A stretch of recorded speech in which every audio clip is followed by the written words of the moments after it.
Yes. I see the inquest is to begin at 10 o'clock. You haven't much time." "No, I'd like to have a good man with me," and he glanced in my direction. "Can you spare me Lester?" My heart gave a jump. It was just the question I was hoping he would ask.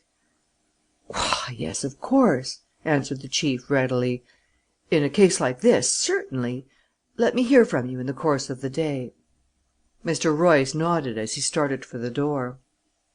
"I will. We'll find some flaw in that fellow's story, depend upon it.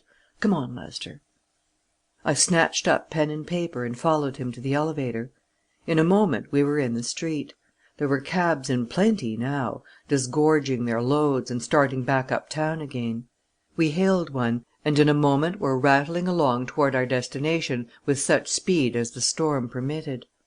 There were many questions surging through my brain, to which I should have welcomed an answer. The storm had cut off my paper that morning, and I regretted now that I had not made a more determined effort to get another.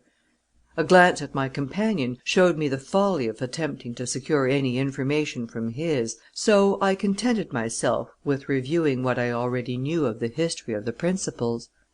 I knew Hiram W. Holladay, the murdered man, quite well. Not only as every New Yorker knew that multi-millionaire as one of the most successful operators in Wall Street, but personally as well, since he had been a client of Graham Royce for 20 years and more. He was at that time well on toward 70 years of age, I should say, though he carried his years remarkably well. His wife had been long dead, and he had only one child, his daughter Frances, who must have been about 25.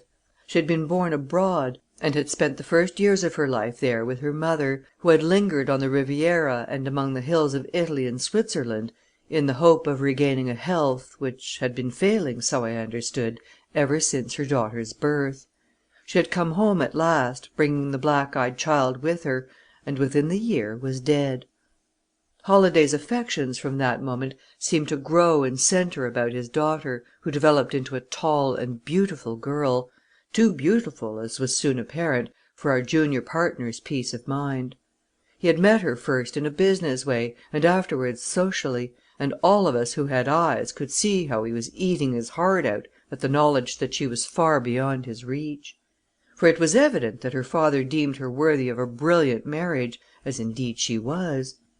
I sometimes thought that she held herself at a like value, for though there was about her a constant crowd of suitors, none of them, seemingly, could win an atom of encouragement.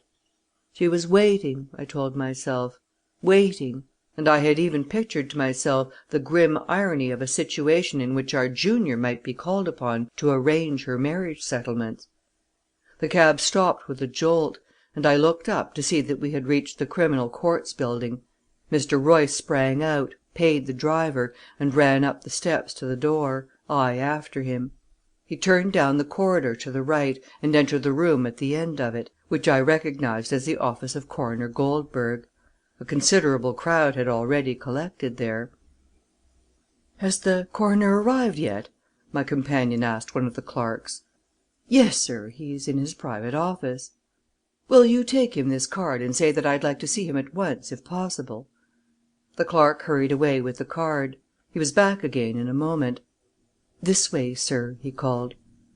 We followed him across the room and through a door at the farther side. "Ah, Mr. Royce, glad to see you!" cried the coroner as we entered. "We tried to find you last night, but learned that you were out of town, and I was just calling up your office again." "Miss Holladay asked for me, then?" "Yes, at once. When we found we couldn't get you, we suggested your senior, but she said she'd wait till you returned." I could see our junior's face crimson with pleasure. "You didn't think it necessary to confine her, I trust?" he asked. "Oh, no, she wasn't disturbed. She spent the night at home, under surveillance." That was right. Of course, it's simply absurd to suspect her. Goldberg looked at him curiously. "I don't know, Mr. Royce," he said slowly. "If the evidence turns out as I think it will, I shall have to hold her. The district attorney expects it." Mr. Royce's hands were clutching a chair back and they trembled a little at the coroner's words. "You'll be present at the examination, then?" he asked. "Yes, we're